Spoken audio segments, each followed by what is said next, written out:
place is made up of dropouts and misfits. People trying to keep alive dreams that never had any hope of fulfillment.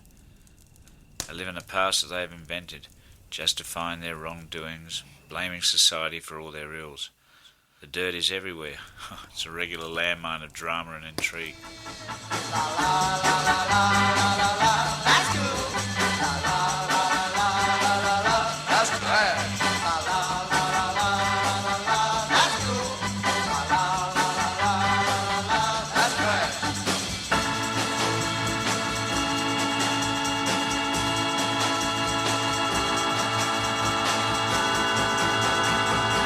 That's trash. Hello, and welcome to That's Cool, That's Trash, the podcast where we watch a psychotronic movie online, then get together on Skype to break down the crazy. I'm Matt Howell, and we're doing a special little thing here where we're doing dinner and a movie, and I've got some of the regulars, Joe and Jacob, here, and they've brought their awesome spouses, and we're doing a whole thing. The movie we're doing is Howling, New Moon Rising, a.k.a. Howling 7. So just want these folks to introduce themselves. Tell me who you are. I'm one of the spouses. I'm Joe's spouse. I'm Jolie's spouse. Hi. Convenient last name. Hi, I'm Alicia Justice. I am Jacob's other half. I'm Jacob. I'm the first half. My name is Joe. You've heard me before here. I'm half of something. And I'm Renee Howell. And this will be Renee's, I don't know how many times you've tried to be on the show. She's never maintained consciousness throughout the movie in order to talk about the movie. The last time we tried this was Fart the movie 1 year ago, almost to the day. And you were asleep in the first 15 minutes, I think, of the movie. So, but you have been on the show once. I had you on when we're doing the Blood Island movies. Yes. And I had you and Athena describe the Brides of Blood monster. Yeah. So I hope you're here for the long haul. I'm going to stay awake. Okay. You got to be hitting her with that mic when she's talking. Oh, I'm sorry. Anyway, it's okay. Sorry. So the movie. I promise to stay awake. So, as I said, the movie tonight. As I said, the movie is Howling, New Moon Rising? Bad Moon? New Moon. I'm waiting for the title. New. Howling, new. Okay. Did you pick this movie because it's like your last name is Howell? No, I should have, though. Can we introduce Athena, because you guys do have an episode which is one of my favorite that you did. It was like Turkish Spider-Man or something.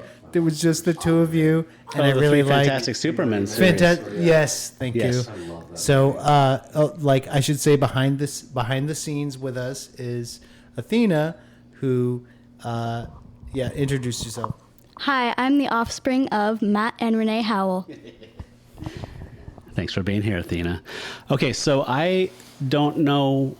Did you recommend this? Did you? How did this come across my radar? I can't remember where this came up. So all I know about this, none of us have seen this. This is fun because normally on the show, we watch the movie. I watch it once or twice. I make a bunch of clips, and we call each other on the phone and talk about it, and I play the clips, and we have a good time laughing about it. This time, none of us have seen this. All I know about this is what I read on Wikipedia, which said that it's, like, how did MST3K not get a hold of this yet? Another thing said it's the most hilariously bad movie since Troll 2. So I'm pretty excited. Another comment was that this is a very small project and that all of the actors are not professionals and they just let the characters have their names because they didn't think they could remember character names. So it also was not made as a Howling movie. The Howling film series has some ups and downs. The first two are pretty good. The rest of them are pretty trash. But this was just a shitty werewolf movie, and they couldn't figure out how to distribute it to the home video market. So they said, what if we negotiate a deal to slap Howling on it? So this is not a Howling film proper. So we're going to watch the movie now, and then we'll be back soon to break that down. Any last thoughts before you guys get Howlingized? Can I go to the bathroom? Sure. Bathroom. All right, we'll be back soon for a discussion after Howling, New Moon Rising.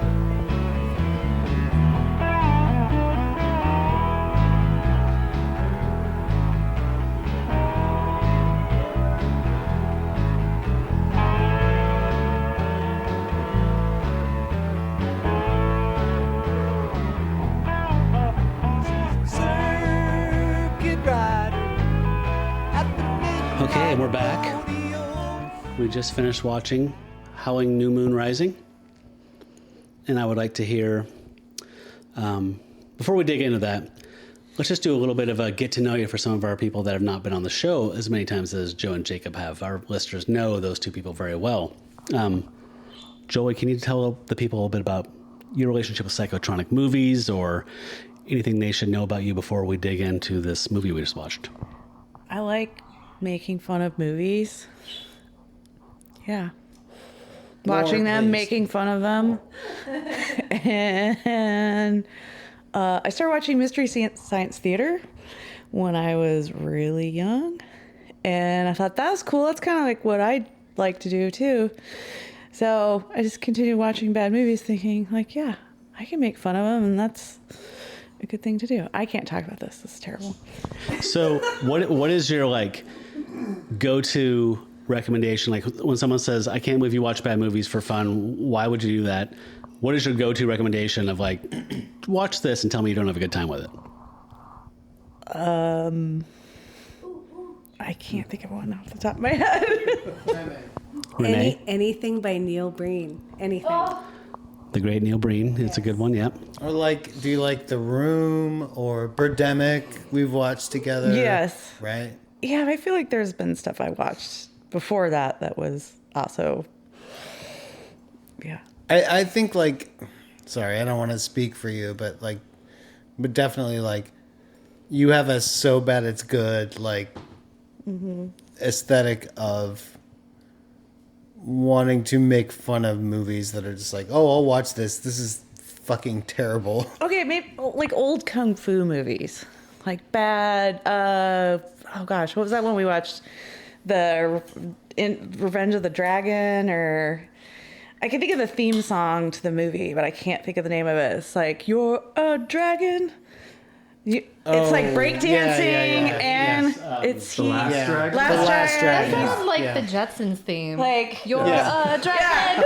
kind of, yeah. I love His stuff like boy that. Like, Elroy 80s, like sharing 80s, his wife. mixing like breakdancing with some bad, Bruce Leroy. evil plot. Oh my god. I love that movie.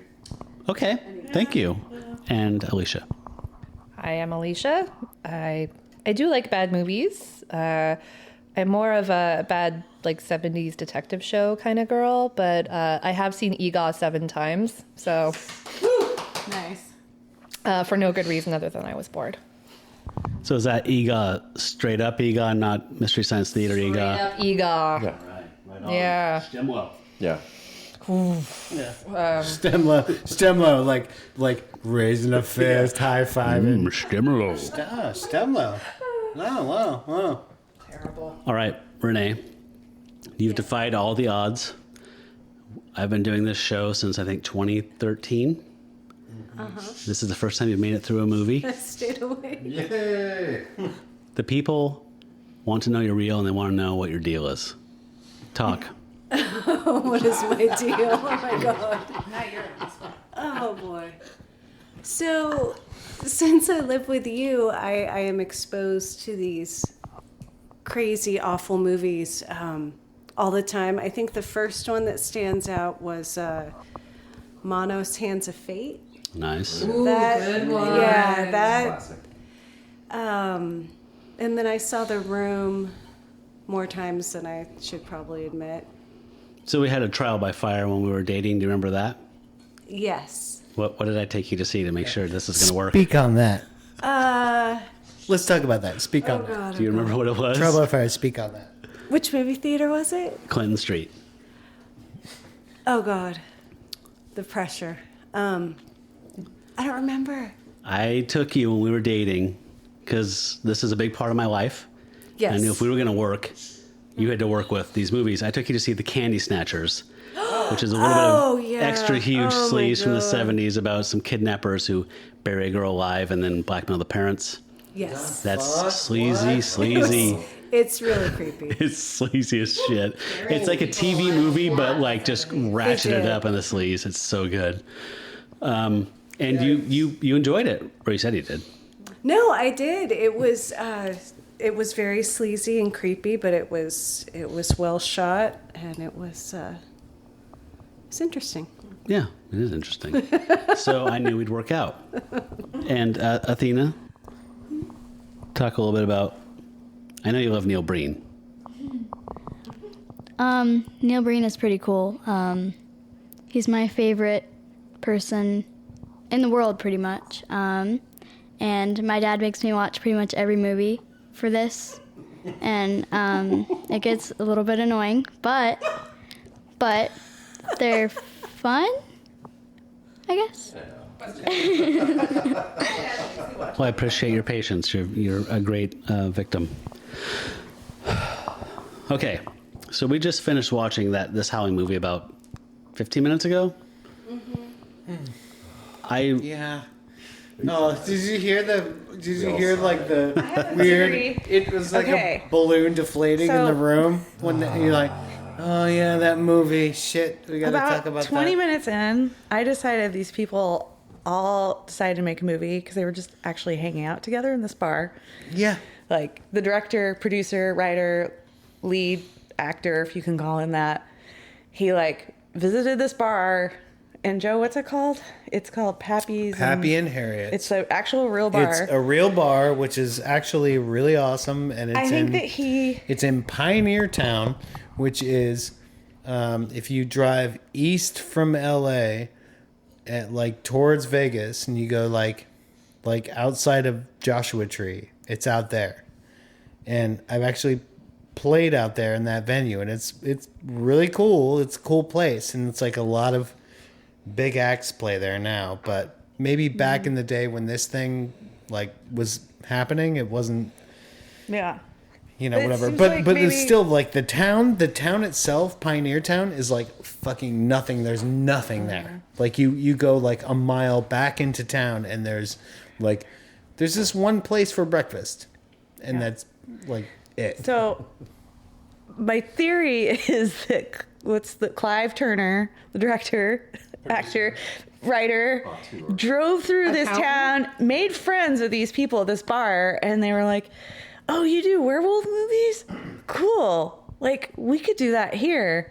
And they just kind of like hung out for a couple of days, and were like, "We could also mix in bits from other movies." And we'll work it out, but mostly we're gonna hang out and eat chili and play with our zippers and drinking songs. Wear and, sombreros. I think the way that it probably worked was like, hey, we know Pappy and Harriet. They like us. We're like, we want to shoot a movie here. What if we just like maybe on like a Monday when you're not so busy, we can shoot a movie here, and we'll shoot some stuff. Everyone works kind of for free because they got like the thing that I read was like most of the actors were like Palm Springs community theater. It said at the end of the movie that every character that was at Pappy and Harriet was real. Right. Which means right. They're like it said like these are fictional things, but like everything at Pappy and Harriet's like those are real people. So I think they just filmed a bunch of stuff there, being like, "Can we film here?" And everyone's like, "Cool. Whatever, throw it in a movie," and then like sign this release, and they're like, "Nah, it'll probably be nothing." But they're like, "We'll film Pappy," because Pappy and Harriet themselves are both like filmed in this movie performing stuff, which you don't see there. Like they, it's like when you go and see stuff there, it's like you see bands playing there, like real bands. That doesn't excuse the writing. Well, it really doesn't. Yeah, before we get into. Sorry, Alicia. I was going to say, it really seemed like the movie was composed of clips of other movies and then rejected clips from Walker, Texas Ranger. Right. So before we get too in the weeds here, because I can already feel like this is going to be a journey. Let's just give immediate impressions. We're going to have to. The challenge here, I want to hear what your gut check response is to seeing it, and then I want to try for the person who hasn't seen this to, we usually do the Wikipedia thing, the 5-sentence or whatever, like description, so people can follow along at home should they choose to. I don't know if we can do that, but I just want to hear like just initial responses from everybody. If I could give a soundboard thing that people could maybe like then respond to, if you want a werewolf movie, which is what you will be expecting if you are getting Howling whatever, this is not that movie. This movie does exactly what Alicia said, which is it is 80% this bullshit, and then the other 20% is either flashbacks from other movies that were better Howling movies, or referring to flashbacks within the own movie itself. So if you want like a werewolf movie, like don't fucking come to this. Like even a bad one, like you're not going to get like bad werewolf, like, Well, there actually There's almost werewolves no. until, I don't even know, like an hour into the movie? There's maybe? like Way more than that. there's like hour and a there's no werewolves entirely except in footage from other movies. And I at the feel very like. end. At the very end, they have it that. still doesn't happen until way late. So I guess like there's that. So there's that caveat, and then there's the whole thing. There's the thing that Alicia said, which is like it feels like this. Well, I even wrote it down. I said it looks like an Unsolved Mysteries reenactment, like Mixed with Matlock and Walker, Texas yeah, Ranger. it has a made for TV. It feels like if they made, it just feels like stilted and whatever. That being said, like I was actually more enthusiastic about like sitting on your toilet and reading the big book of urban legends than actually watching this. Yeah. But I was pleasantly surprised because it was really entertaining, especially if you're drinking. It was great. Like there's just it's a bunch of bits. Yeah, we made up nicknames for people. Yeah.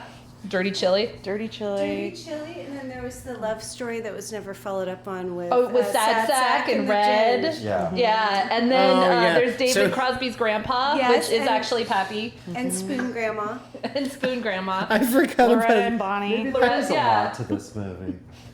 Yeah. Not the relationships there you was make Lou, along the way. Lou Ferrigno Reed was a character.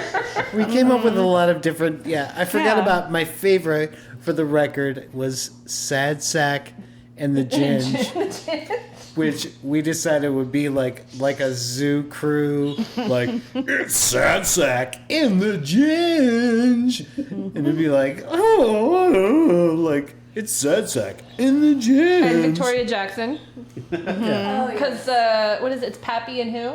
Harriet. Happy and Harriet Yeah. kind of looks like Harriet Victoria looks like Jackson. an old, No, she just looks like Victoria yeah, I Jackson guess. does now. Yeah. Okay, I need to hear from Jacob because I think Jacob is in the most psychic pain right now. Okay, well, I think just trying to follow the storyline. So we have this Australian man with beautiful red hair, Flowing red hair. Oh, we haven't Just- mentioned that he's No, an Australian guy that's in like Western Town. yeah, no, not at all. And so he shows up, gets a job at this bar with a motorcycle, Yeah. and yet he has an extraordinary amount of costume changes for being a guy that travels on a motorcycle. Yeah, he does. He has a lot. His wardrobe is really big.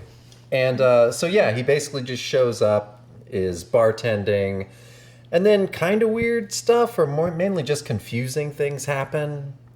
Like There's a people sombrero dance number with brooms. Yeah, there's a lot of vaudeville shtick, kind of mixed up with, barely Unsolved Mysteries level reenactment. I saw the Walker, Texas Ranger thing. I saw more of a renegade. Yes, definitely Yeah. renegade. I think it's I got a renegade feel to it, with Lorenzo Oh no! Lamas. Have you ever watched Renegade. Walker? Yeah, I mean it's kind of Walker. Like it's. So I have a question. I'm sorry, I saw a lot of like Renegade and Walker Texas Ranger stuff, but I couldn't help. There was so many times where it was like,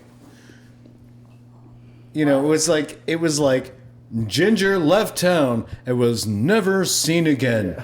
If you have seen this man, just like, well, you know. Yeah, no, but there were also Right. so many times where I was just like, "What? What is happening? What?" What? Like most of the time. Most of the time. It was actually really entertaining because of that, I think. Okay, so this film seems to be comprised of 3 main elements, as far as I can tell. And I want to hear your thoughts on why or how. But there is the character named Red, who is an Australian who comes into this place and gets a job and works. And all these things you alluded to, the bits, the little vaudevillian, cutesy little just one-off things, that's a chunk. Then there's a chunk of the priest and some guy, white-haired guy, who are... the Vatican sent somebody something. Nothing makes sense. No. And then the third chunk is flashbacks to Howling 3, 4, 5, 6, whatever. Which is part 2 explaining that stuff, right? So Yeah. I get the impression that until the final act, that the Pappy and Harriet's vaudevillian, cutesy little one-off Cheers horseshit has nothing to do with the plot. No. Nope. So Not what I at don't all. understand is I was told, I had read that this was a werewolf movie that they couldn't shop around. No one wanted it because it's so bad. So they slapped the Howling on it to get home video distribution. Right. That's clearly not the case. That's not the No. case at all. No, because it looks like we watched a linear version of like whatever Red and Pappy and Harriet's for 30 minutes maybe before it was like and then they intercut it with the priest stuff, and it's like, when are these two things gonna meet up? It Like, took a long Yeah. time for it to get It where It it was was the last going. 5 minutes. yeah. Yeah. It was just a bunch of bunch of nonsense, and then the end was nonsense and gibberish that did not make sense to me. Also doesn't feel like it was necessarily intentional at the beginning that they were going to use another movie. It's almost like they started working on this movie and are like, oh shit, we better start adding clips from our other movies to this. Otherwise it's not going to work and it's not going to make any sense. So I got that feeling too. So my question was more like, was this a werewolf movie? No. Like I feel like this was. No. I feel like this was a community theater. This was a biker cutesy, movie. fun. This was a biker country bar, like like hee haw fucking thing. yeah, like this is a And then biker. at some Let's point see they're like, where it's going. nobody where wants it to goes. see us do 2-minute sketches in a shitty bar and have shitty music playing. Like absolutely the werewolfness of it, like at about an hour and change in, is like, when are we going to get some werewolf? No, even when they integrated the two movies, it was like, are we gonna get werewolfy or are we gonna not get werewolfy? There's just like a bunch of bits, and I actually wrote that in my notes here that these guys are like the Hooters version of the Algonquin Round Table when they're all sitting around together, like chatting. That's pretty good, actually. Because like they're all making like at the beginning scene of the movie, they're all making these really clever quips, and they think that they're so smart, and I'm just like, oh Way to take it geez. highbrow. Fucking mic drop. Which one was Dorothy Parker? Was that the one with the thin mullet? That's not Red. That would be the guy that looked like fake Stephen King. No. Oh, He Lou was the- Ferrigno Reed. Lou Ferrigno Reed He is looks like a Dorothy cross Parker. between Stephen King and Lou Reed. So Yeah. and then we decided Lou- it was Lou Ferrigno Reed. Lou Ferrigno Reed. Because he yeah. has a little bit of Lou Ferrigno in him too. So some of these bits were like Jacob was saying, are almost vaudevillian. Like one of them is a sight gag with a regular who has glasses on sitting at the bar. He takes a shot. He takes a pull off his beer, and then he pushes his glasses up. And then you get a jump cut and a reframe pulling out to account for the widened view required. And then another guy with glasses is doing it, and they repeat the action. And then you get a third guy. That's a thing in this. What And is it's just that? a bunch of those. It was like a bad country video. Yes, You know? honestly. Like early 90s country video. We haven't even talked about the line dancing. Yeah. The sad, somber line dancing in the Very dark. sad. In the Okay. dark. In the dark. I thought they were going to go somewhere with that. Like, okay, cool. They're all was going to get ominous. murdered in this room that's Okay. completely dark. Like It's not that's in how the you beat bar. Pennywise is line dancing in the dark. It Right. looks like it's So- in a different room. Let's mention this. Let's Zombie mention line this. dancers? Let's mention this What really is quick. that? So Like, what's going on? we're treated to a couple of scenes where it looks like in a back room of Pappy and Harriet. It's With not no in the same lighting. room. With no lighting, that there are people practicing line dancing. And they're all very silently. They're all silently. With no and, smiles. And just like, we are, and it was like a Westworld thing. Like, what? Oh, okay. Oh my God, there's going to be an army of line dancers. Like, this That was is disappointing, 'cause I was this hoping is they were setting going you somewhere with up that. for a thing that is like, should be awesome. I would watch But a in- horror movie of line dancers Yeah. coming to kill you. Yeah. That would be amazing. Absolutely. Yeah. Absolutely. That'd be a better movie. But instead it sets you up for nothing and like not even like a big line dancing sequence. Like there's not even a big But there's like a lot of them. There's there's- a lot of line dancing segments where they're sad and not doing anything, but they're just moving slowly. And that. But they had in like this half strange dark room. they only treated us to half a sequence of sort of seeing people kind of line dancing. So like to have a setup of this like, oh, look at all these people doing this, like if 1984 was about Boot Scoot Boogie, like this is what this scene was, and it goes nowhere, and I'm like, Yeah. why would But I you heard not do at that? least 3 scenes where they did that. Yeah. Yeah. There were at least 3 scenes where they did weird silent line dancing for no reason. Yeah, and Other it than it goes was a nowhere. fad? It's like the Apple Yeah. commercial. This was filmed in '94. Times. Yeah, so it's Boot Scoot Boogie, but it's also like they don't pay it off by going like what the way you think it would, where they actually would be like, oh, everyone's like having a good time, and it's like, oh, they're practicing it and they show it in the bar, and so it's like, no, they're just like, no, this is the sad part where they have to rehearse it over and over. You know, that thing like you do, like, you know, like what's the fucking thing where you show the guy practicing a thing over and over. Montage. No, the drumming thing. Drumming, I'm drumming, it sucks. I'm doing jazz drumming over and over, and everyone's like, it's a great movie. You know about the movie with J. Jonah Jameson? Yeah, in it? yeah, that one. The one with, like, bring me pictures of Drummer Man. That one. Bring me pictures of Drummer I don't know Man. what that was called. Bring me pictures of Drummer Man. Drumline, I think is what it's called. It's called like There was a lot. Whiplash. Whiplash. Thank We you. were all So, kind of lost. Drumline was a Fucking- marching band thing. bring me pictures of fucking Drummer Man. Okay, I have I normally make guests do the quick synopsis for people who haven't seen it. I'm gonna try and do that this time because I don't think any of us really know what happened. No. So I'm gonna do the real broad strokes here. An Australian guy named Red rolls up into. But I think his name is actually Ted. It is Ted. You're right, it is Ted. I'm But sorry. I call him Red. calling him should Red the call whole him time. Red. So I don't think anyone's going to correct His name us. is Red Ted Redemption. I call him, that's what I said. Beautiful, God damn it, you stole my joke. Well-brushed red hair. You stole my joke. I said that during the movie. I was like, oh, it's Red Ted Redemption. Well, Alicia said it too, so we all said it. Okay, so Ted has long, beautiful red hair. Yeah, Red shows Ted. up to Pioneertown on a motorcycle, gets a job at Pappy and Harriet's bar. We see him talking into a Agent Cooper Diane microphone, making notes. Oh yeah. So he has some type of mission there. He has a job, but that's a cover. The aforementioned priest and white-haired guy are there to introduce footage from previous Howling movies to introduce the Wolfman concept. So these are intercut, and then there's the vaudeville jokes intercut. As Ted gets to know everybody, we meet all the regulars in the bar. We see bands playing terrible music. We see these gaggy jokes. And then somehow everything kind of happens, and then Ted is believed to be a wolf attacks. They know someone. There's a weird element that is non-canonical lycanthropic myth that the werewolf can look like someone it's not. Like this weird riff on Oh, they're shapeshifters. Carpenter's too. the thing. Yeah, they can possess somebody. That's someone. Yeah, that's what they said. So all I know is that at some point it was pointing at Ted, and he was the prime suspect, and then it's revealed that he wasn't, and we find out who it was, and the movie literally just.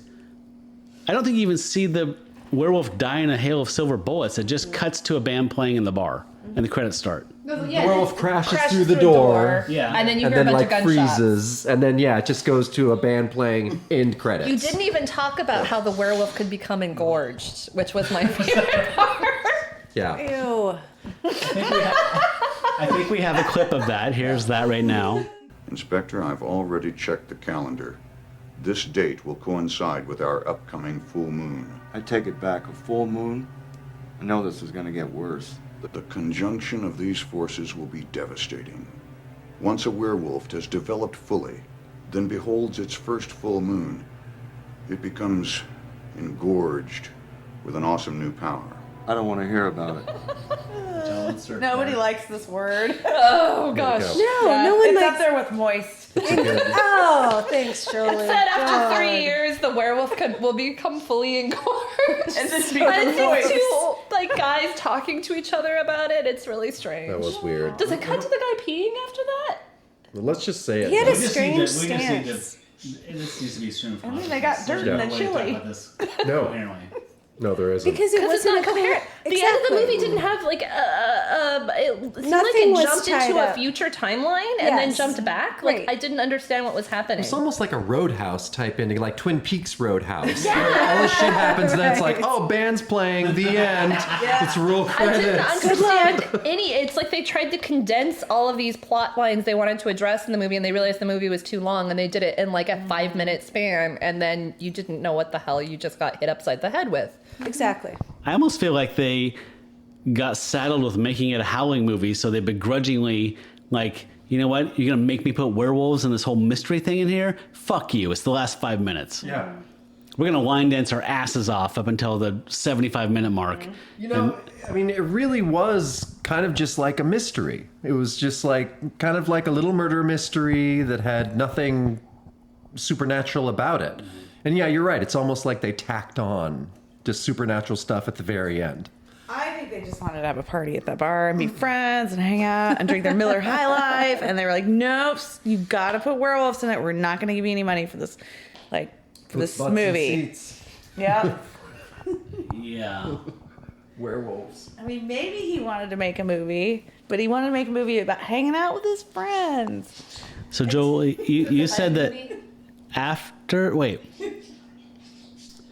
before this, this was made in '94 and released in '95. When was Lawnmower Man? 92? What did he do for Lawnmower Man? He was a producer on Lawnmower Man. He did Lawnmower Man 1 and 2. Just for the people who don't know, there was a second one. Direct to video. But this is all he's done is Howling and Lawnmower Man. That's it. Okay. Renee, what were some of your particular standout moments in this? For better or for worse? I would say, like Alicia, I was a big fan of the very sad, dark, slow line dancing. It was so unusual to see that. It would just be like completely dark, and then you would see feet just very slowly shuffling Joylessly. along. Yeah. No smiles. It's like Richard No and Linda smiles. making love at the end of Twin Peaks: The Return. There was a hair. Well, and then there were romantic dancing scenes between Sad Sack and Red too that were really like weird and slow. Very and disturbing. wholesome He dancing he had her like 3 feet from him when he was dancing Pen with her. style. Oh yeah. Yeah. I don't really see nothing ever happened with that relationship, really. No. There was a haircut in there that was phenomenal. Oh yeah. I don't know where to go with it. That's we were calling her Loretta. Yes. Yeah. Loretta and Tammy. Loretta and Tammy. That haircut was like shaved mostly, but with a little rat tail, a very thin Several gray rat tails. It was It rat was tail like series of The 6 Brady rat Bunch tails mom, the trapped late season at Brady the Bunch back of her mom neck. haircut where she had all that long stuff hanging down the back of her neck and you just wanted to Right. cut it off. Shaggy. And she kind of had that whole look of she's very artsy and, you know, Mother Earth. Yes. And Yeah. probably looks at her vagina with the mirror. dancing. Yeah. She reminded me of like a stern gym teacher when she was That was actually doing my line favorite. dancing. My favorite comment of yours is like, you know, she looks at her. She knows she looks at her vagina in a mirror. So to me, I thought she looked like she had the same haircut as the mom from Webster, who Webster called Ma'am. But she looks like Ma'am if she went to Mrs. Taos Papadopoulos. and worked in silver and turquoise, like in a little shop. Yeah, totally. Yeah. A lot of turquoise. She's like, She well, lives in Santa Fe. Yeah, I just opened this shop because I just, I don't know what to do else. I have a lot of free time. She had some great sweaters. Oh, who was the lady that I said was like the prettiest woman at the gun show? I think that was wasn't that her? No, that was the blonde lady with the big blonde hair. she was She took very care of the big. deer. And she was head to toe in purple. Oh yeah, no, she had some great outfits too. I made the joke about what was it? You stop the insanity. Susie Orman. Susan Powder. No, Susan Powder. Powder. So it's like, can we just stop the insanity? So I Stop love the insanity. when one of the great things about having a tour filmmaker is that there's no committee think, there's no whatever hive mind, there's nobody to shave away like that's unnecessary. Let's cut the fat. So you get a real look into who the person is as an artist, right? So one of the things that I saw from this Clive Turner is he has an interest in George Jones that borders on mania. And it was a major plot point for some reason that went nowhere and had nothing to do with anything except And we never heard any George Jones. except finding his personal tapes where he's recording about him talking about something, and I lost. They He stole. was talking to Diane. He was talking to his Diane. But they broke into his room to steal George Jones tapes because he was hiding George They knew it would Jones. hurt He was him. hiding his Oh, that was the mystery. he was hiding his tapes that he was recording Of that. his Spy tapes. spy tapes Yeah. In George Jones in George mixtape Jones covers. things, which is weird because then you see his cassettes and it's like, oh, it's got to be What's one funny of is George. they never No, really it get wouldn't upset be- at him. But it wouldn't be one of the George Jones ones. He'd be like, no, the George Jones ones are the George Jones ones. I Yeah. believe in those. Yeah. Like the Bangles one, that's the one that has my spy tape Yeah. in The it. little river band. Yeah. Poured it over. Yeah. That's where Grab the my shit Poco is. tape. Yeah. My Poco tape. Poco is where that's where my fucking spy shit is. Not George Jones. Yeah. I just fucking got done telling you how he's the most brilliant vocalist of all country I'm not music, going to man. record over that. He's the most like. And Respect look, the I possum. love George Jones. I think that's great that it's like a guy, like George Jones is great. Is George Jones awesome possum? Yeah, he's literally awesome possum. He is I the don't know. possum. I He's don't know the much possum. George Jones except He's for like awesome a Christmas possum. album he did, which I love, but that's all I've ever heard. You gotta delve into that. Yeah, George Jones is pretty great. Oh yeah, you got to get on that train. Okay. Yeah, like he. After this, I really don't want to, but I trust you more than I No, trust. no, no. It might actually be a palate cleanser after this. So You'll be like, so oh my god. Let's all listen to the last He's two kind of after a this. an awesome dirty villain of country music. I would say. Define the term. Ooh, I'm yes. Well, I don't know. Have you ever read any of Tammy Wynette's autobiography? No. Because he was an asshole. Oh, was he? Okay. Yeah, and That's tried to kill her straight numerous up villain. times. Yeah, he was pretty Yeah, much a villain. I believe I once heard that his autobiography starts with, "I climbed a mountain of coke and swam an ocean of booze to get where I am today." Oh, I like this already. Yeah, Opening line. yeah. Yeah. Well, and George Jones. Yeah, I haven't read it, but I prefer. Tammy's was pretty good, and he comes off as totally nuts. Okay. He is, and he started out with like he was singing, and he's like, my daddy told me, he's like, you can sound like Hank Williams and you can sound like so and so, but like, what does George Jones sound like? And you can hear it kind of in early George Jones, and then he got like. You hear like, oh yeah, he sounds good, but then he got his own sound, and then like everyone kind of was like, oh, okay. Yeah. Can you explain the joke early in the film? So Ted shows up and he's looking for George Jones on the CD jukebox. And there is none. He's upset that a country bar doesn't have it, which I got that part. But they made a reference to something about the Stones and the Beatles, and they're all trying to sound like George Jones. That must have been referencing some song that I am. Song lyric, right? Yeah, it seems Yeah, like they're but referencing a what song were they- lyric that I None don't. of was- us got it, so it has to be pretty obscure. No, what were they? Or What were they shitty. trying to say? Like, It's a country jukebox. Not without George Jones. Huh? So it's not a country jukebox without George Jones. Hey, it's got everyone else. What's such a big deal about George Jones? From the Beatles to the Rolling Stones. They could all sing like they wanted to. They'd They'd all sing like George Jones. Jim, do you know who wrote that song? George Jones? Actually, Wild Jennings.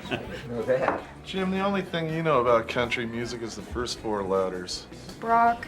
Sorry, Cheryl, I didn't know you could spell. Yeah, and I can also count up to 86.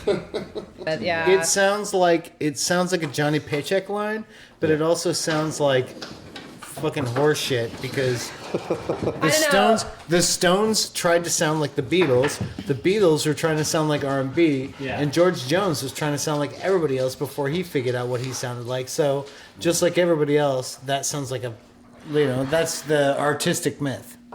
Like, and Lovecraft was trying to sound like Poe.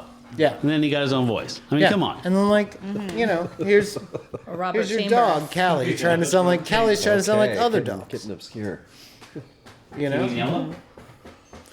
So Can I ask Callie what she thought of the movie? Hey, wait, hold on. Callie? I've got Callie here. I have a Callie, dog here. Hey, what did you Callie. think of that movie?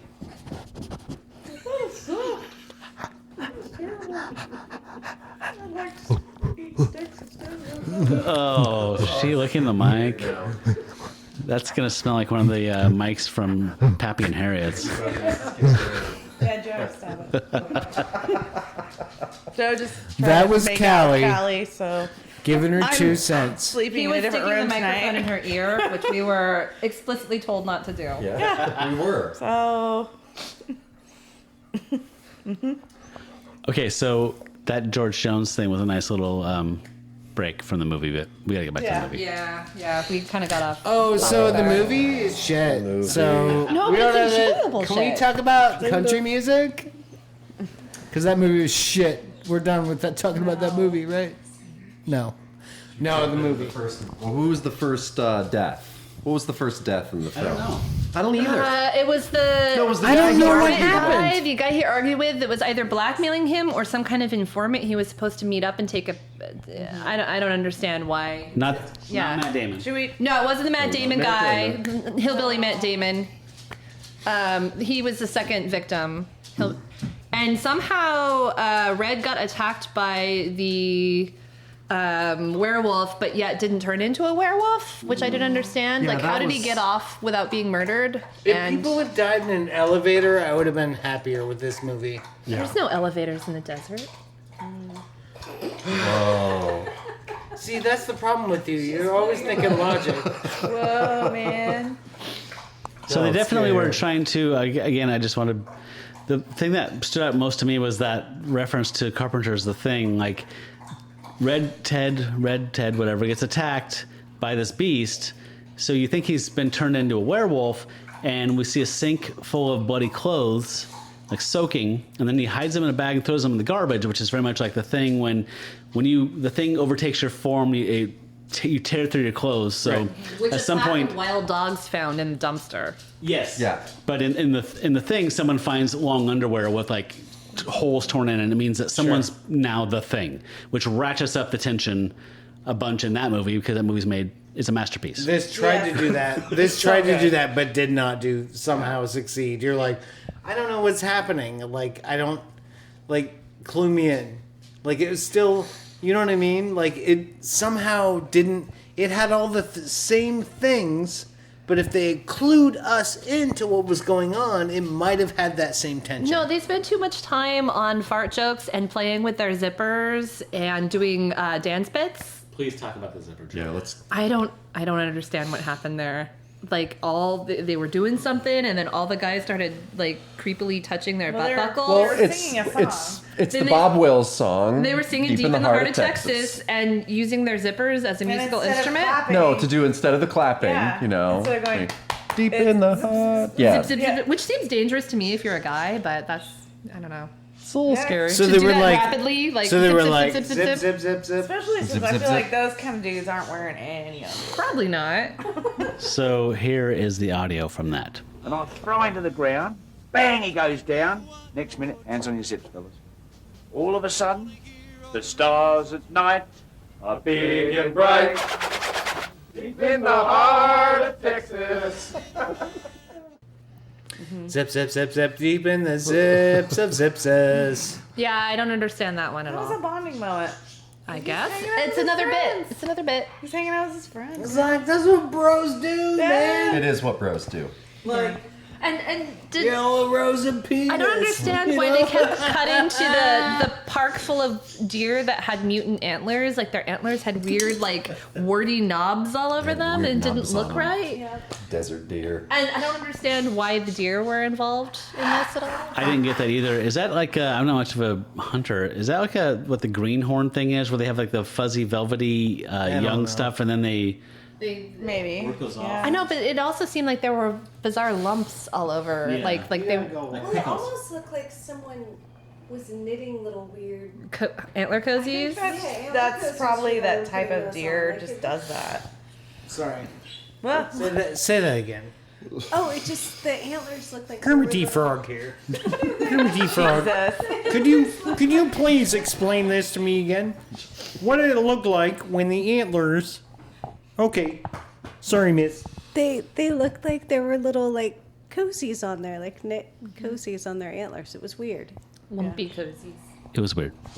And there's no follow up to that. There was no follow up on anything. Well, the prettiest woman from the gun show said she was in charge of taking care of the deer, and she said that something was agitating the deer. Like she was like, like that feels like a Twin Peaks thing right there. You know, the deer are like, there must be like big animal prints out there or something. Yeah. Which she looks totally different when she's not wearing her fancy purple outfit with her hair all done up. She looks more normal. If the birds ever get back together, the BYR birds ever get back together, the prettiest girl from the gun show is fucking top of the list for like the birds reunion. I love it. It'd be a good song. Prettiest girl from the gun show, from the people who brought you Sweethearts of the Rodeo. So, what were the positives? What worked? When the movie was done. The end. Clap, clap. All the superfluous gibberish that was going on worked for me. It was just a bunch of nonsense and thoroughly enjoyable. The actual plot points, there were very little of, made no sense to me. So it was just a fluffy, fun thing. I liked all the musical numbers.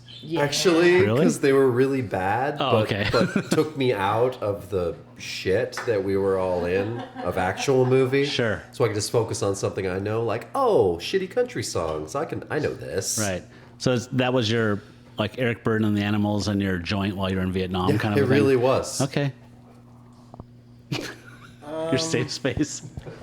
Yeah, for me it was, I guess, the landscape, because I've actually been to Pappy and Harriet's, and I'm like, oh, okay. Oh, I know that.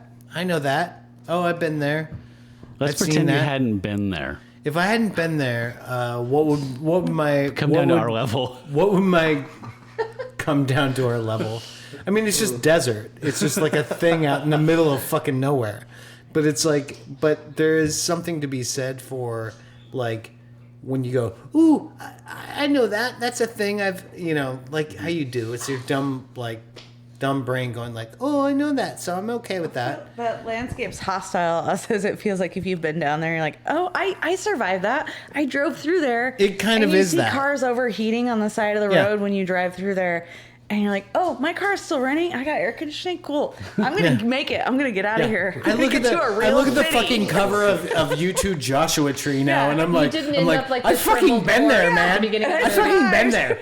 Like, I grew up in Redlands, California. Yeah, I've been to actual Joshua Tree. Hey, man, Bono, Irish guy, have you been to fucking actual Joshua Tree, or did you just call an album Joshua Tree?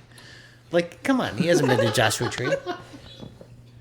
Man. Irish guy. They're on the cover of the record. Yeah. See that they're posing with a tree. Are they? In this movie. And we were on the moon. Yeah, and he's like, we called an album One because we were one and we were on the moon.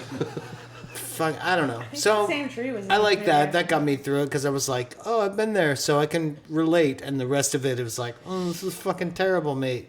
Okay, so Joe, what about you? Hold on, Joe. Before you go to Renee. Oh yes. Have you seen Premonitions, a.k.a. Blood Song? The movie filmed in North Bend and Coos Bay, starring Frankie Avalon as a slasher. No, not in its entirety. It's so good. But because I know every single location by heart, I've watched that movie several times. I can't imagine trying to watch it having no connection to North Bend or Coos Bay. But they do that thing where they fuck with the geography, which I love. Anytime they film anything in your hometown, they do this thing where they go like, he walked out of the boat marina in Charleston, and then he was at Pony Village Motor Lodge. What the fuck? Yeah, exactly. So like, you'd be like, oh, okay, so he just walked from downtown LA right down to Angel's Flight. Like, what? Like, that's like 50 blocks away. Like in the case of our town, it was like so you walk from the mall, you walk down to this thing, and then you were at the dunes. Yeah. Like, okay. It's just like, all right, all right. That's something I actually liked about this movie. Oh, good. Okay. Just one, like, because you're asking, like, there's like little chunks. It was like little tiny piece. It's when all the like lady folk were gathered around, and it was like their the view. Mm-hmm. It was like the only time in the movie where I felt like something was actually maybe going to happen. And I mean, granted, they didn't get anything done either, but at least they were like kind of talking, and I could understand what they were telling each other. What was the effect of that? Well, they didn't get anything done. Okay. They were gossiping, but I didn't know what the. But I just... They used that scene like twice. They too. did. Yeah. You know, and it was a different location. That was cool. They went to a totally different location. They went to the ladies' patio. Bonnie's, Debbie's back patio, whatever. And they're like, we should do something about this. And they didn't. It didn't get shit done, but it had a good energy. Yeah. I don't want to shit on your happiness, but if that is the bright spot in this movie, I'm telling you, this was not great. The sombrero broom dance was my happy point. I thought that was the best part of the whole movie. Best like part. Making fun of the view. Yeah, it's kind of like saying like, hey, you know what the best part of that party was that I hated? Was when I opted out of doing Twister. Yeah, that's about right. Like, you remember when they had Twister? And I was like, no thanks. I was like, but at least they're doing Twister. It was fun for a minute. But at least they're doing it. No, like, I appreciate that you found something to like. Good on you. No, you have not.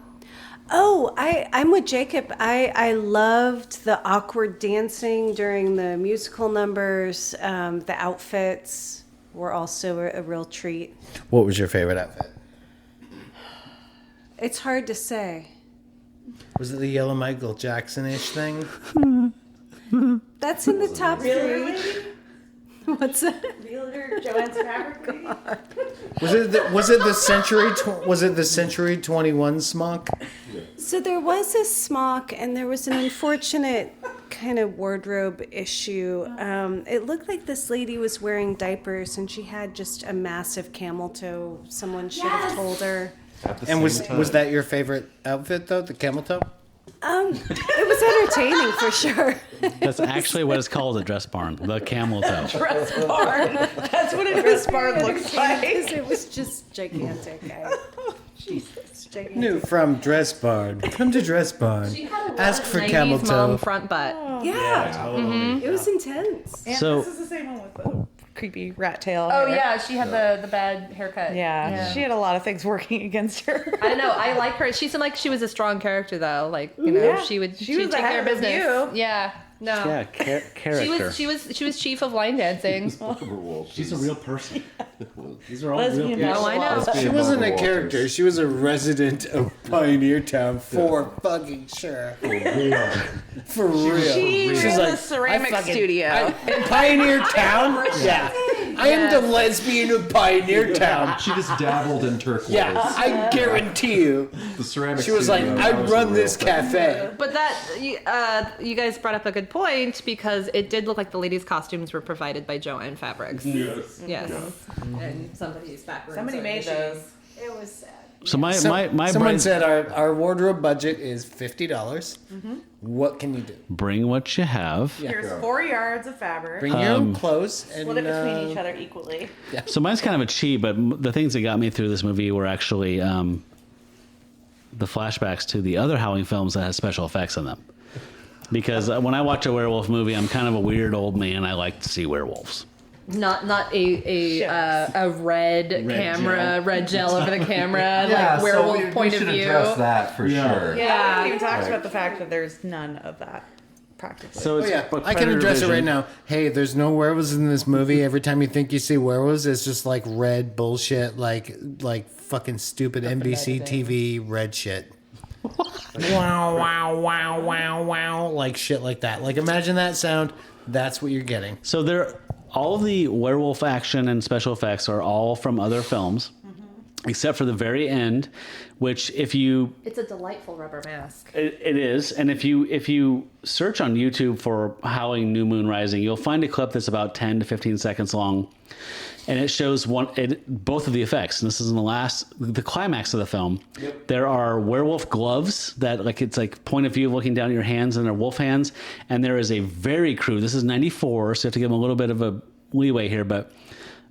Very crude thing where there's a photo. Just died, so give them a little leeway. A photo or whatever, sad. a clip where they use the more early morph effect of here's this rubber wolf mask, here's this actress's face. Let's just have the render farm just put 17 servers together and have this work for 20 weeks to make this one effect happen. Computer animated and not like a video superimposition. Like it almost didn't seem like it was even computer animated. The morphing. It was computer animated. It seemed like they just like superimposed a couple different films on top of each other. 3 months. So when did American Werewolf in London come out? American Werewolf in London came out in 82. No, earlier than that. Early. It's 82, I think, or 83. It's pre-Teen Wolf, man. Yeah. It's But they had a budget, right? Pre-Teen Wolf. Pre-Teen Wolf. So the first Howling film, just to set the levels here, I believe was in 81. It was directed by Joe Dante of Gremlins, and I mean just tons of great stuff. It had amazing transformation practical effects from Rob Bottin, the guy who did the special effects in The Thing, which are some of the best in the world, in my opinion, of practical effects. It had Patrick McNee. It had what's the name of the star, honey? Patrick McNee from the Avengers? Dee Wallace. Patrick McNee from the Avengers? Yes. Like that guy? Yeah. Okay. It had Dick Miller. It had, I mean, it's got people in it, and it was super well made. And it's a darkly comic little strange movie. We watched it last night, just to really make this one suck today. So yeah, I'm just want to put that out there. The first Howling film is a spectacular piece of filmmaking, as is American Werewolf in London. Do we want to do any kind of Nope. before we move on to Final Judgment? Joe says no. Does anyone have any final thoughts something they want to share that they didn't have a chance to yet? Okay. So I'm going to pass the mic around the horn here. If you're not familiar, folks, it's you have to tell me if this is cool or if this is trash, and then explain your position. And if it is trash before the show ends, you need to offer an antidote, which is something that the audience could watch to make up for this. It doesn't have to be a werewolf movie. It doesn't have to be a 90s movie. It doesn't have to be a horror movie. Whatever, but bonus points if it is. Jolie? Oh boy.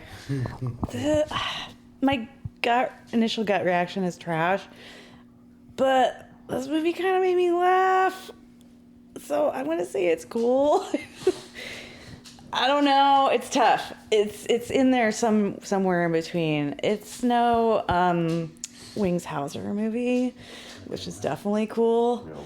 So it's I don't know. I need to think about this one. It might be leaning towards trash, but I don't have an antidote for it yet. But you have to pick now. Yeah. I have to pick now? Okay, fine. I'm gonna go now. I'm gonna say trash just because I'm feeling a little queasy about it. Yeah. Good deal. Yeah. All right. I'm gonna say that it is cool trash. No, you can't. You can't do Can't that. do that. 'Cause No. She's having the same problem I had. Come on. Oh gosh, no, I don't like that because it was enjoyable. I would never watch it again. Okay, well, that's something. So I guess maybe it would be trash. It's sort of like you can't throw something away and also put it in the recycle bin. Yeah, I mean, I really don't ever want to watch it again. So I guess I'll have to say trash. So my my rule of thumb, which is not including yours, is would I tell Joe or Jacob or you or whatever, like, hey, I saw this awful movie, like that cat movie we're talking about. Oh. Talking cat, whatever. Like, this movie sucks, you gotta watch it. No, it didn't suck that bad to where I would recommend somebody watch it for just how jaw-droppingly horrible it was, because I've seen worse. Okay. So you're landing on which side of the fence? I'm gonna say trash. Okay. Oh, do I have to pick an antidote? You don't have to right now. We're gonna swing around. Okay. So you have a minute to think about it. I thought it was definite trash. I would not recommend it. Even for friends of mine or you guys that love bad movies, like, no, there's just no way. There wasn't enough going on, and Wings Hauser was not in it. So no, trash. Okay. Okay, picking up that same thread. Absolute trash. Even for people who was like, hey, we just been there. Hey, Pioneertown, right? Remember it? No. Look up like clips on YouTube or something. Do not sit through this thing. Total trash. Not worth your time. I'm going to say trash. It was just such a disjointed little vanity project. It was all over the place. I wouldn't make someone that I don't like watch it. I wouldn't do that. Because I'm a good person. Yeah. Perfect answer. I think we've got a unanimous vote here. Mine is definitely for trash. It was something to see, but it didn't have that je ne sais quoi that makes it like, oh my God, you got to see it. It's not, and it's even ego exploitation, right? I mean, the star wrote and produced and directed it, and it's still not that Always like a Neil bad Breen, sign. that Very Tommy proud of Wiseau. himself throughout the whole movie. You could tell. Very self-satisfied. Yeah, it was a self-satisfaction going through it. Yeah, it just it didn't gel, and it wasn't berserk enough to be fun, and it wasn't coherent enough to follow to make fun of. Like it was. Yeah, if it'd been a little like crazier, then that would have been, like a Neil Breen or. There's things where it's like when you have that auteur level of like, I'm the star and the director and the actor and producer, and like it's like it can get bananas sometimes. Yeah, John DeHart with Get Even is a perfect example of Get Even, an ego project that's amazing. Jolie and I were talking about that today, which is like that might be my favorite. Jolie was saying. I mean, you can put her on mic, but she was like, that. Yeah, please speak to Get Even about how you loved that film. Yes, I of did. Your favorite bad film. I really loved it. Like, please It's talk so about fun. Get Even for a second. No. No? Okay. Sorry, I'm the putting her. shyest person in the room. Please talk about this and do a bad Sorry. job at it. I'm putting her on the spot, but Yeah. but she's like, I loved that film because it was so, like. It's that thing. It's that good, bad, it's just like, oh. It's ridiculous.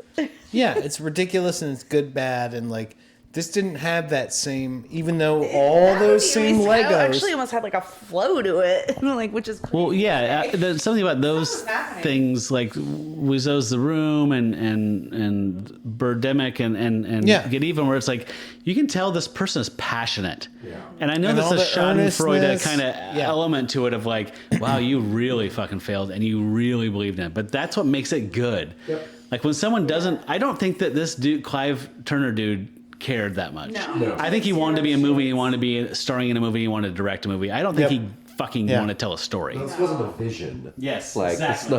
it's not his vision. Right, and that's what's missing is if he had a vision, then he would have been like, no, I'm doing this. It's actually kind of weird. I'm like, why did he do this movie? Because he also didn't do hardly, like, he had this little, like, you look up at his IMDb, and it's like, he did a couple movies within like 6 years and then just like disappeared. Because it's money. It's like people are like, it's money, it's tax shelter. They're like, maybe we'll get in the movie game. Maybe he thought it looked easy. Yeah, it looks easy. He It might looks have been like, how hard? I saw Rear Window. How hard Like, could this how possibly fucking be? hard could movies be? do it, then Well, it absolutely is. I think that's why. That's why Tommy Wiseau got into movies. I think that's why we get The Room. Is he was like, oh, okay, well, I'm gonna fund a movie, and like, how hard could acting be? And well, hey, Johnny, and that's how we get that shit. It's just like, I think that thinks this fucking easy. And it's like, everyone's like, no, you understand that to all of us, this is really obvious that this isn't good. Right. You know? But he's like, no, I'm Hollywooding. How is it that you don't understand? I'm Hollywood. Oh, no, I'm funning. It's I am a Jim Jarmusch, a film. Yes? Like, no, I'm funning. I'm not this is dark comedy.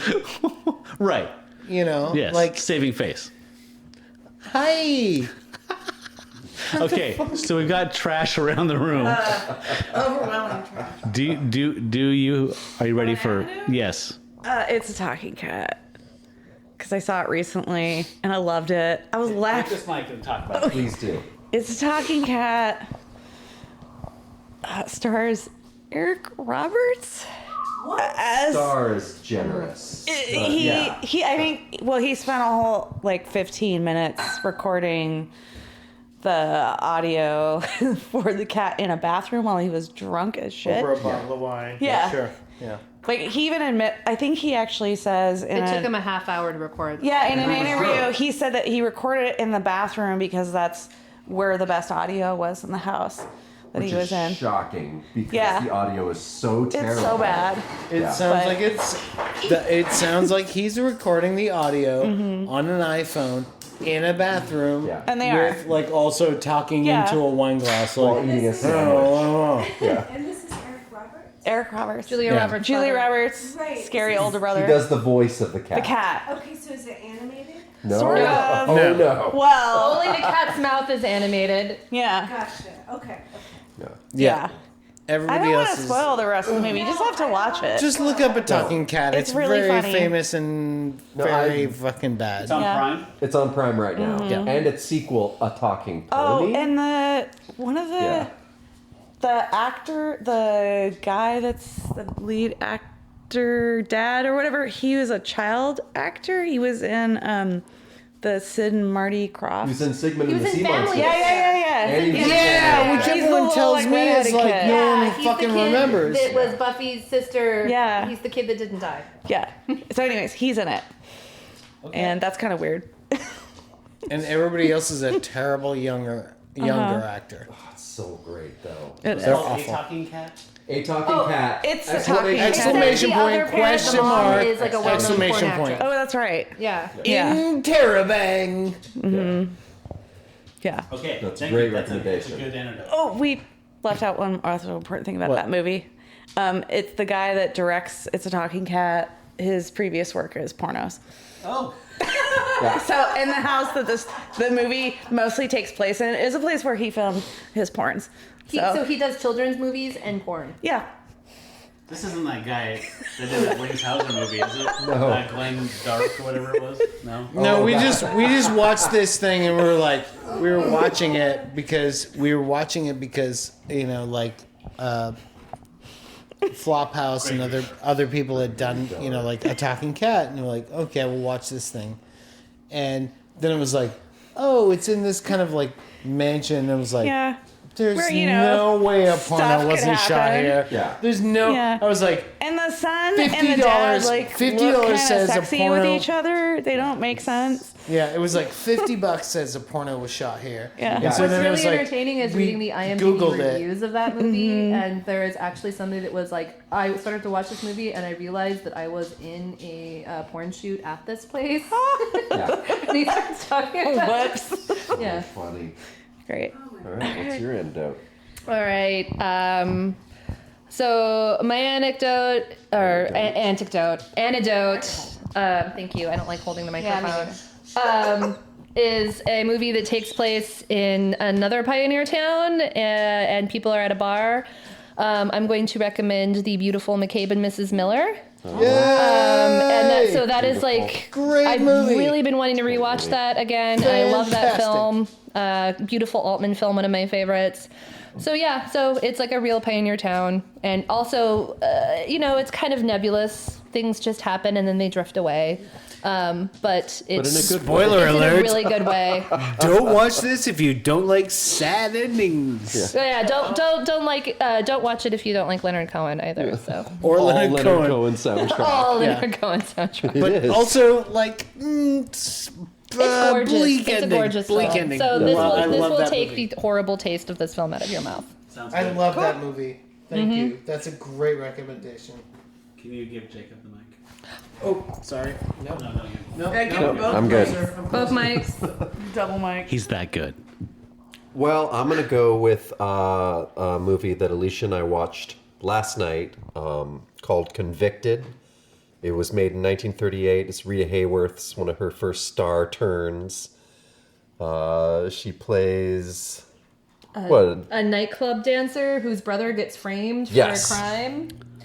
And there's a lot of great snappy 30s dialogue. Nice. Yeah, it was pretty terrible. good. It's a bad movie, though. Like, it's not a great movie. And, like, most of the reviews were like, wow, if Rita Hayworth wasn't in this, no one would ever watch no one would ever watch it. Which is true, but she is in it, and she's amazing, so... And she's gorgeous. Yeah, just Is too this gorgeous. one of those She's Prime? like 19. You know, Yeah, she's it's on beautiful. Amazon Prime right now. They have so- such a great selection of that Yeah, like it's all 30 stuff. cool, like pre-code and Yeah. early noir stuff, but Yeah. it's all a lot of stuff I don't know. Yeah. Like, it's pretty obscure shit. Yeah, my so- queue is full of just I know. pre-code. Yeah, just okay. Great. Yep, so that's me. Oh, shit. Great. This came out of nowhere. Hey, guys. I didn't even have a chance to think. Hey, man.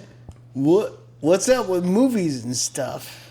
I don't... Yeah, I got flies in my face. That's weird. I don't think I've ever seen any movies. What's a good movie? What's a good movie I like? No? Okay. It's on you now. She's The one like, with she's the like, guy nope, that talks about it. nope. Embarrassed earlier. Now So, Sherlock Holmes, is that a movie? Yes. That's probably good. They made a few of those. Didn't they mention in the beginning of this movie we just watched? What about Albert Yes, they did. Einstein, the movie? Yes, they did. What? Yeah. What? Because you called him Watson. Yeah, like They made a reference to the animal violence and said it's like the Hound of the Baskervilles. He's like, you know that show? Yes. Yeah. Yes. So that movie. So what's your antidote, Joe? Come on. Oh, my antidote is Revenge of the Nerds. It's a very good movie about slobs versus snobs. Wow. You know, that's a good antidote to that movie. So I'll take it. here you go. That sounds great. Well, mine would be Get Even by Neil Breen because it's a vanity. John D. Hart. What? Get Even is by John D. Hart. Oh, what's the Neil Breen movie I'm thinking of that I love? Twisted where he's got Pair? Which all one? Where he's got all the technology and he's Which one? Be more specific.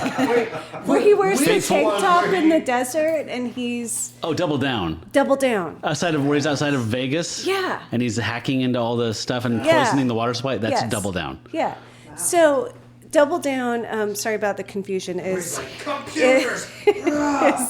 it's a vanity project done right. He totally believes in what he's doing. He's the director and the star and the writer, and it does have a plot, at least. I It's can't follow it. I've seen it flimsy. 3 times. It's flimsy, but it's so bad it's good. Yeah. So Yes, ample stock footage Oh yes. and ample cans of tuna fish out and laptops out in his car. And he wears a black tank top for most of the movies, really Yeah. pale, but he fancies himself to be a very handsome, robust, romantic kind of lead. Sure. Yeah, if you like consider knowing how to do Excel spreadsheets, working out. Right. Sure. That's a good one. Double Down's good. My antidote, I'm going to stick with our theme here of werewolves. I recommend people check out, if you haven't seen it, Dog Soldiers from 2002 by Neil Marshall. It's a film he made before he did The Descent. Neil Marshall, if you don't know, is the guy who just made that terrible Hellboy movie that tanked super fucking hard. But he is a really talented director, and this movie is it's on Prime right now. It stars Kevin McKidd from Rome, one of the stars from Rome, who I really like a lot. I like him. And Liam Cunningham, who was on Game of Thrones. It's got a great cast, a great situation. It's a really cool twist on a typical werewolf movie. So check out Dog Soldiers on Prime. Okay, you guys. Well, thank you for doing this. I still would have done it, even if we had previewed it, I guess, but I don't know. Maybe I would. Yeah, we did after last season, so I think we did. We did after. Did you see after last season? I saw clips and I left the room. No, because it came up on YouTube again, so I just started watching it. And I sent the link to my son. I'm like, okay, it's up on YouTube. You got to watch it before they take it down. Oh, because we watched that one together, huh? Yeah, we that's watched right. that one That's together. Right. Okay. All right. So, y'all, thank you so much for being here, and thank you for joining in on the fun. I appreciate you chipping in, and I apologize for the movie. I didn't make it, but I chose it. Yeah. Okay, well, for That's Cool, That's Trash, I'm Matt Howell, and you have been... Wait, what am I supposed to say? Your name. Jolie? Alicia. Jacob. I thought I was supposed to say like I'm a prank or something. Joe. Renee. And Athena was here. All right. And Athena. All right, well, you folks out there, stay trashy.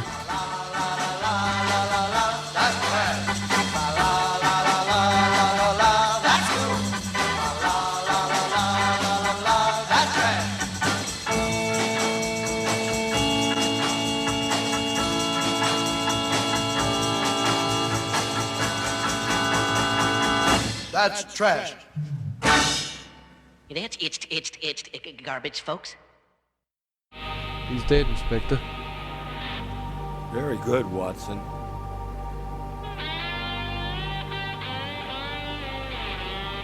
Who's Watson?